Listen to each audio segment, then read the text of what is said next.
Hola, buenas. Como puedes ver en el título del video, quería empezar como este tipo de serie donde podía hablar un poco de qué diferentes géneros hay en los juegos, explicar un poco por qué algunos términos o algunos géneros no están bien definidos, porque han cambiado mucho a través del tiempo, y también dar un poco mi opinión de qué para mí es uno de estos géneros y qué no, ¿no?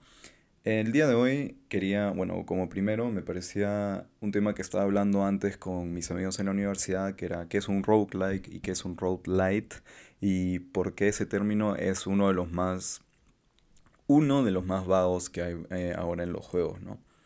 El término, el que específicamente voy a hablar es roguelite, porque siento que esos son los juegos que están saliendo ahora o en los últimos 5 años, y que roguelike ya es un término que se ha quedado un poco atrás en el tiempo, ¿no?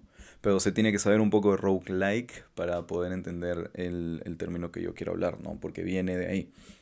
Eh, el término roguelike viene del juego Rogue, que no voy a hablar mucho al respecto o tanto en detalle, lo voy a hablar después, pero es un juego que salió hace muchísimo tiempo y era por turnos y ya vas a ver a qué me refiero. Es un juego muy viejo y creo que el género roguelike, que se usa también para algunos juegos roguelite, ya no es tan bueno o no se adapta muy bien a los juegos de hoy en día porque son mucho más complicados y tienen más variaciones. Cuando hable de esto o cuando use juegos como ejemplo, no voy a decir como esta es la definición de un juego y estos son los criterios. Al inicio por lo menos no, posiblemente al final sí lo haga. Voy a usar dos juegos como ejemplo y voy a decir, ok, cuando entras al juego, esta es la experiencia que tienes al inicio y esto es lo que hace que el juego sea interesante o que el juego, esta es la mecánica principal del juego, ¿no?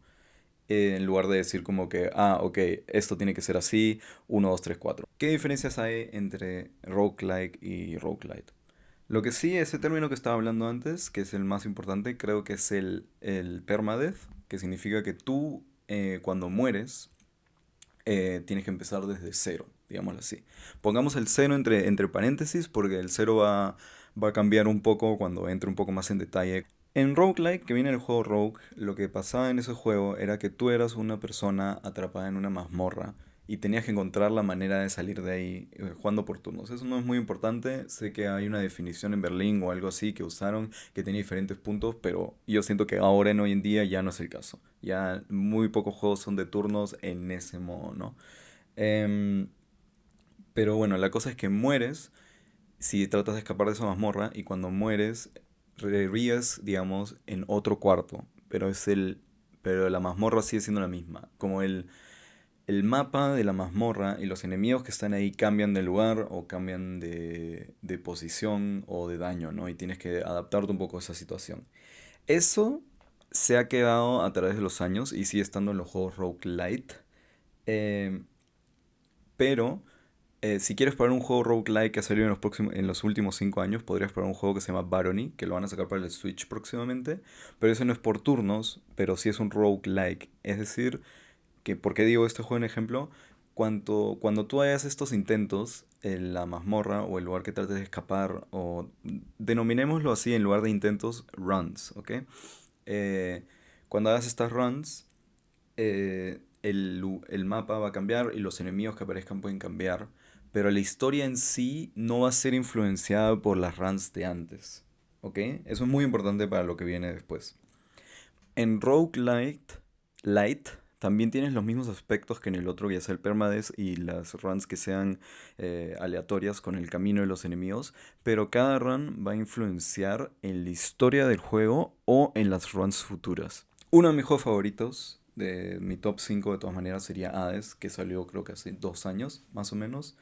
Eh, Tú eres el hijo de Hades, que se llama Zagreus, y cuando tú prendes el juego y le pones play, lo único que ves es a un personaje que supones que es Zagreus, al frente de una puerta que se está cerrando, y él dice que tiene que salir de ahí.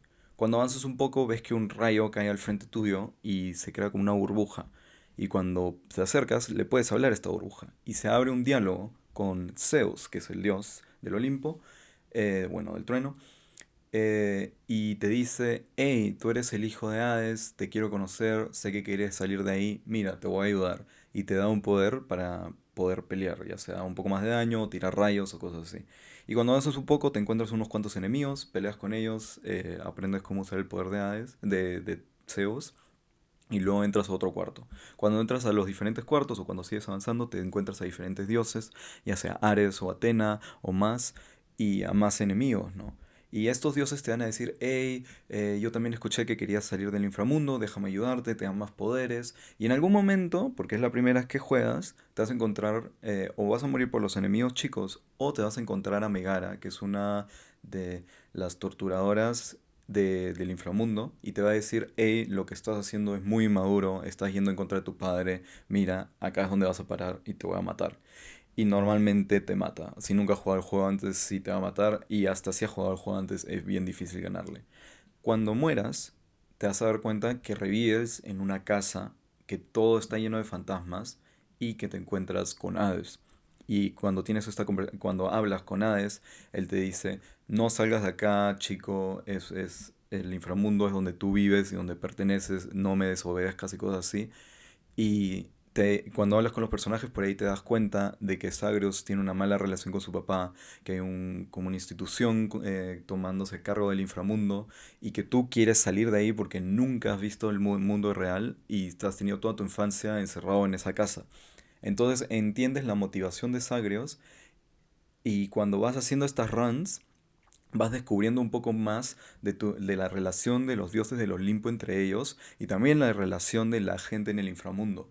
Por ejemplo, si le ganas a Megara, que es uno de tus primeros jefes, la persona que te entrenó cuando eras chico era Aquiles y él está en la casa. Si le ganas a Megara y regresas y le hablas a Aquiles, Aquiles te va a decir, bien hecho, que le hiciste, no pensé que podías hacerlo, pero te entrené bien y mejoras tu relación con Aquiles. Te puede dar un regalo que te puede ayudar en las runs o cosas así. Entonces, cada run que tú haces, tú vas conociendo a diferentes dioses del Olimpo, vas haciendo diferentes cosas, vas entrando a cuartos diferentes que te dan diferente información y va influenciando la historia y las relaciones de los personajes de Zagreus con otros o de entre ellos mismos. Entonces, cada run cambia la historia que tú estás teniendo y hasta cambia em, también la dirección en que la historia se está tomando, ¿no? Pues no es solo el goal final, no es solo salir de ahí, sino también es explorar un poco ese mundo y saber cómo son las relaciones entre ellos, que le da un poco más de profundidad a la narrativa de la historia y no es un juego como, ah, escapa porque estás ahí encerrado, ¿no?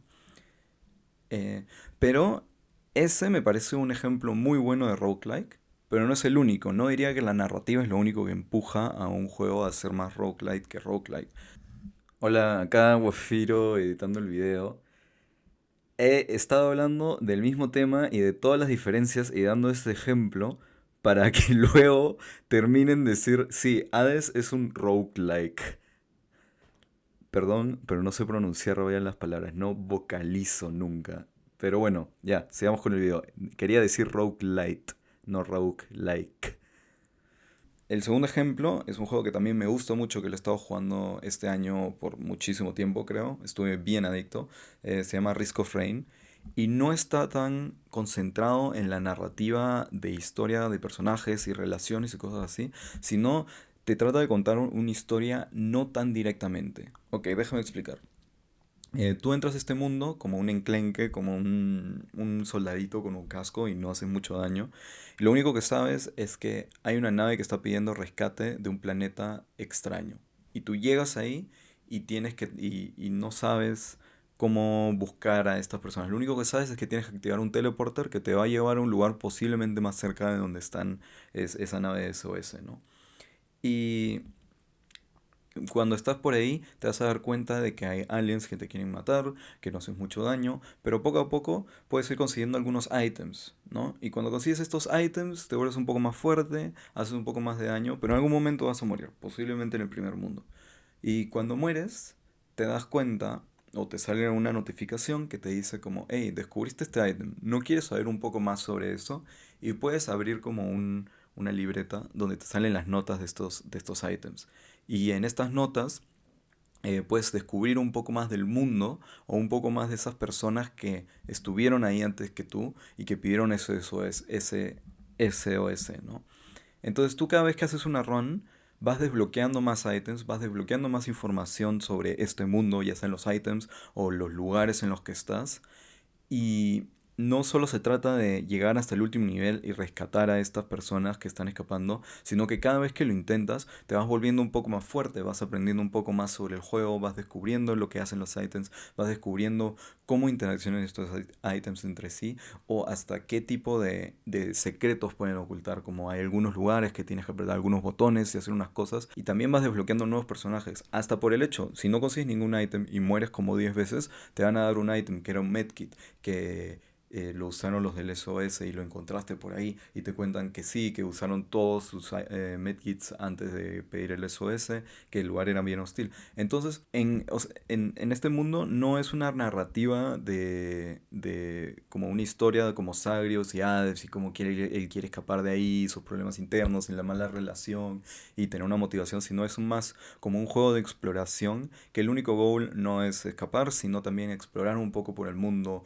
descubrir qué quiere, qué información tiene este planeta, qué secretos tiene y cosas así. Y cada run va cambiando eso y lo va haciendo más profundo. En conclusión, diría que un roguelite es un juego donde tienes diferentes runs o intentos, en que en cada uno de estos van profundizando un poco en esta inmersión de este mundo en el que estás jugando, ya sea en el mundo de los dioses y el inframundo, o en un planeta alienígena donde tienes que rescatar a gente.